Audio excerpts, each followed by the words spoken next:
আচ্ছা, আজকে আমরা যে বিষয়টা নিয়ে আলোচনা করতে চাচ্ছি সেটা হচ্ছে মনে করি আমাদের এরকম ৫টা মেথড আছে। ৫টা মেথডকে আমরা কল করব। প্রতিটা মেথডে একটা করে স্টেটমেন্ট আছে। এই স্টেটমেন্ট এক্সিকিউট করছে। ফার্স্টে ফাংশন 1 এক্সিকিউট করছে, তারপর ফাংশন 2 এক্সিকিউট করছে, তারপর ফাংশন 3 এক্সিকিউট করছে, তারপর ফাংশন 4 এক্সিকিউট করছে, তারপর ফাংশন 5 এক্সিকিউট করছে। কিন্তু আমি চাচ্ছি যে ফাংশন 3টা এক্সিকিউট করতে 3 সেকেন্ড সময় লাগবে। আর যতক্ষণ না পর্যন্ত ফাংশন 3 এক্সিকিউট হচ্ছে ততক্ষণ পর্যন্ত এই নিচের ফাংশনগুলো এক্সিকিউট হবে না। মানে 3 এর পরে 3 এক্সিকিউট হওয়ার পর 4 5 এক্সিকিউট করবে। মানে অ্যাসিনক্রোনাস পদ্ধতিতে আমরা এটা করতে চাচ্ছি। এরকমটা করার জন্য আমরা এটা অনেক রকম ভাবে করতে পারি। তবে আমরা এটা প্রমিসের মাধ্যমে করতে চাচ্ছি। এরকমটা করার জন্য হচ্ছে আমরা একটা কোড করবো, সেটা হচ্ছে বেসিক স্ট্রাকচারটা আগে ফার্স্টে তৈরি করে নিই আমরা। যে ইউজ স্ট্রিক্ট তারপরে হচ্ছে ওকে। আমরা ফার্স্ট অফ অল একটা ফাংশন তৈরি করব, টাস্ক 1। ওকে, টাস্ক 1 নামে একটা ফাংশন তৈরি করলাম। এইটা, তো এই ফাংশনটা করবে কি, একটা প্রমিসকে রিটার্ন করবে। Return new promise. ওকে, তো এই প্রমিস এটা কি, এটা হচ্ছে আমাদের প্রমিসের কনস্ট্রাক্টর। এই কনস্ট্রাক্টরের ভিতরে একটা প্যারামিটার দিতে হবে। কনস্ট্রাক্টর হিসেবে কনস্ট্রাক্টরের মধ্যে প্যারামিটার হিসেবে একটা আমাদেরকে ফাংশন দিতে হবে। ওকে, আমরা একটা ফাংশন দিই। ওকে, এই ফাংশনের মধ্যে আবার প্যারামিটার হিসেবে আমাদেরকে দুইটা প্যারামিটার দিতে হবে, দুইটা আর্গুমেন্ট দিতে হবে। একটা হচ্ছে আমাদের রিজলভ, একটা হচ্ছে আমাদের রিজলভ, আর আরেকটা হচ্ছে কি রিজেক্ট। ওকে, ওকে। এবার বডিতে জায়গাতে আমরা রিজলভ করছে, সে প্রিন্ট করবে যে টাস্ক 1 ইজ কমপ্লিট। ওকে, এটা সাপোজ রিজলভ করছে। তো এরকম ভাবে আমরা 5টা ফাংশন তৈরি করি আগে। ঠিক আছে, যেহেতু সেম জিনিস আমরা কপি পেস্ট করে নিই। 3 4 5। ওকে, এটা হচ্ছে টাস্ক 1, এটা হচ্ছে আমাদের টাস্ক 2,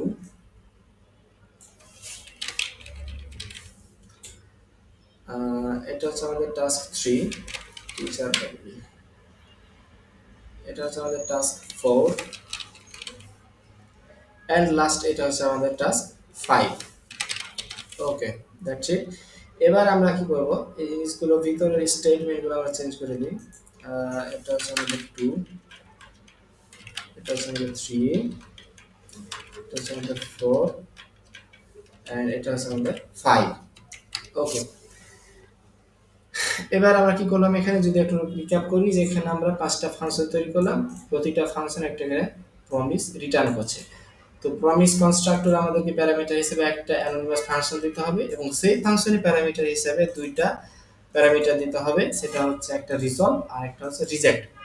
তো শর্তটা বা প্রমিসটা যদি আমাদের পূরণ হয় বা কাজটা যদি সফল হয় তাহলে রিজলভ কাজ করবে, আর কাজটা যদি ফেল করে তবে রিজেক্ট কাজ করবে।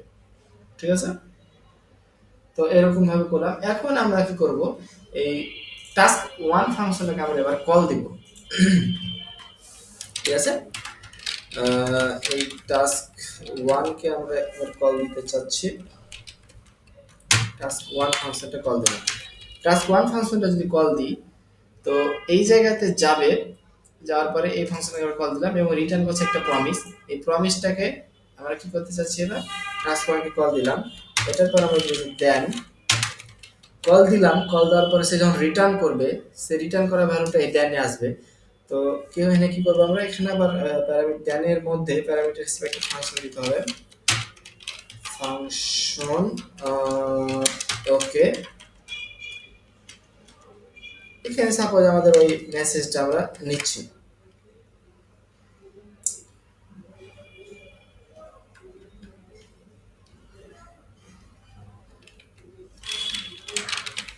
console.log আমরা মেসেজটা প্রিন্ট করছি।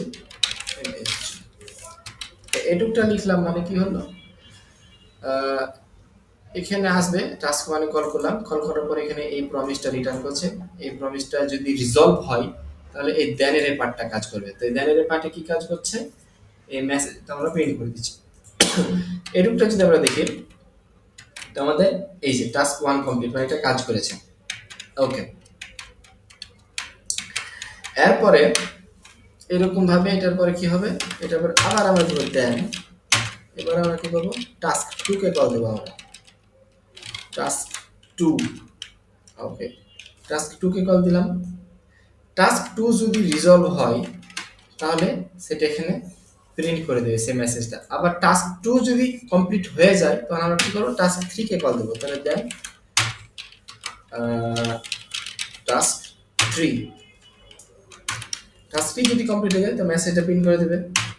এরপর আমরা আবার টাস্ক 4 কে কল দেব, দেন টাস্ক 4 কে কল দিলাম, তখন মেসেজটা প্রিন্ট করে দেবে যদি রিজলভ হয়। এরপরে আবার দেন, এবার আমরা কাকে কল দেবো, টাস্ক 5 কে কল দেবো। ওকে, টাস্ক 5 কে কল দিলাম, টাস্ক 5 টা যদি রিজলভ হয়ে যায় এটা প্রিন্ট করবে। এট দ্য এন্ড আমরা একটা ক্যাচ দিয়ে দেবো, যে কোনো প্রকার যদি এরর দেখা যায় তাহলে ক্যাচের ব্লকটা কাজ করবে। এখানে আমাদেরকে একটা অ্যানোনিমাস ফাংশন দিলাম আমরা,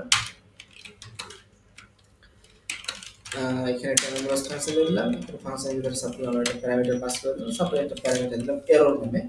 এখানে জাস্ট করব এই এররটা প্রিন্ট করব, console.log, এখানে এররটা প্রিন্ট করব। ওকে, আমাদের কাজ শেষ।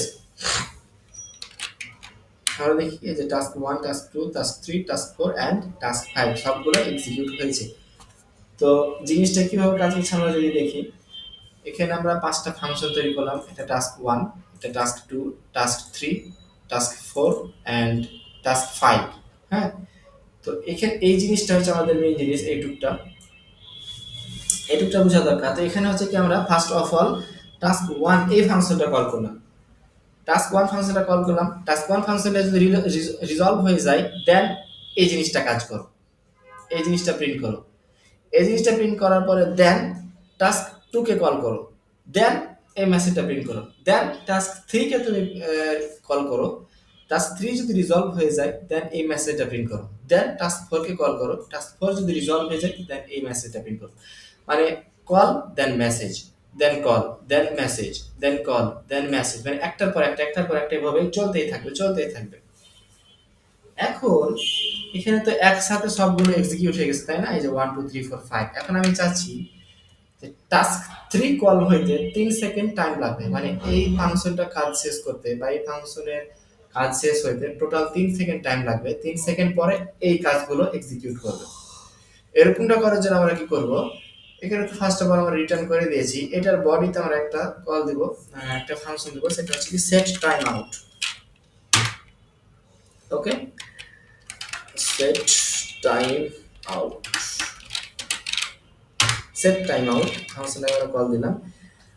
সেট টাইম আউট ফাংশনটা কল দিয়ে এই জায়গাতে কি করব, আমরা একটা অ্যানোনিমাস ফাংশন তৈরি করতে হবে আমাদের। অ্যানোনিমাস ফাংশন দিয়ে দিলাম। ওকে, তো এই ফাংশনের বডিতে আমরা কি দিব, এই মেসেজটা দিয়ে দিলাম এবং এই ফাংশনটা কতক্ষণ পর কল হবে সেটা আমরা বলে দিলাম, সাপোজ এটা বলে 3 সেকেন্ড পরে আমরা কল হবে। ওকে, এই যে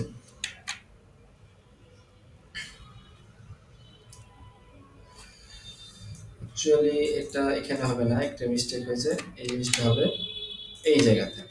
ওকে, ওকে, এই যেখানে আমরা কি দেখতে পাচ্ছি, টাস্ক 1 কমপ্লিট হয়েছে, টাস্ক 2 কমপ্লিট হয়েছে, পর 3 সেকেন্ড অপেক্ষা করবে, অপেক্ষা করার পরে টাস্ক 3 কমপ্লিট হবে এবং নিচের গুলো তার পর কমপ্লিট হবে। এই যে ফার্স্টে টাস্ক 1 আছে এবং টাস্ক 2 এক্সিকিউট হয়েছে, এরপরে 3 সেকেন্ড অপেক্ষা করবে, তারপরে 3 4 5 এগুলো একসাথে এক্সিকিউট করবে।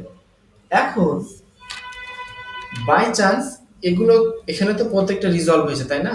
এখন বাই চান্স কোন একটা যদি রিজলভ না হয়, যদি রিজেক্ট হয়ে যায়, সাপোজ কি হলো, এই টাস্ক 4টা রিজেক্ট হয়ে গেল। ওকে, রিজেক্ট হবে, তাহলে কি কাজ করবে, আমাদের টাস্ক 1 এক্সিকিউট করবে, দেন মেসেজ প্রিন্ট করবে, দেন টাস্ক 2 কল করবে, দেন মেসেজ প্রিন্ট করবে, দেন টাস্ক 3 কল করবে, এখানে তো 3 সেকেন্ড থামবে আমরা জানি। তারপরে টাস্ক 4 কল করবে, এখানে আসার পরে দেখছে, এই জায়গাতে এসে দেখছে টাস্ক 4 এ যাওয়ার পরে দেখছে যে এখানে রিজেক্ট হয়ে গেছে। যখন রিজেক্ট হয়ে যাবে তখন তো আর দেন কাজ করবে না, তখন কাজ করবে কি, ক্যাচ। তার মানে এই টাস্ক 5 বা টাস্ক 5 এর মেসেজ এগুলো আর এক্সিকিউট করবে না। তাহলে 1 2 3 4 এসে রিজেক্ট হয়ে যাবে, আর রিজেক্ট হয়ে গেলে এই ক্যাচ ব্লকটি কাজ করবে, দেন আমাদের কাজ শেষ, এখানে প্রোগ্রাম থেমে যাবে। আমরা দেখি একটু, এই যে টাস্ক 1, তারপর টাস্ক 2, তারপরে টাস্ক 3 এক্সিকিউট করবে 3 সেকেন্ড পর, তারপরে যে টাস্ক 4 এখানে অ্যাকচুয়ালি ইজ নট কমপ্লিট হবে, মানে রিজেক্টের এখানে যদি আমরা ইজ নট দিই, তাহলে এই যে 1 2 এক্সিকিউট হয়ে গেছে, 3 সেকেন্ড পরে 3 এক্সিকিউট হবে, 4 সেকেন্ড 3 সেকেন্ড পরে টাস্ক 3 এক্সিকিউট হওয়ার পরে দেখছি আমরা যে টাস্ক 4টা নট কমপ্লিট, কারণ টাস্ক 4 আর কমপ্লিট হয়নি। অ্যাকচুয়ালি এরকম ভাবে এটা কাজ করে। আর আরেকটা জিনিস কি, যে আমাদের যতগুলাই প্রমিস থাকুক না কেন, আর যতগুলো ক্যাচ দেন থাকুক না কেন, আমাদের ক্যাচ কিন্তু একটাই হবে, ক্যাচ একটা বেশি হবে না, দেন অনেকটি থাকতে পারে কিন্তু ক্যাচ একটি থাকবে।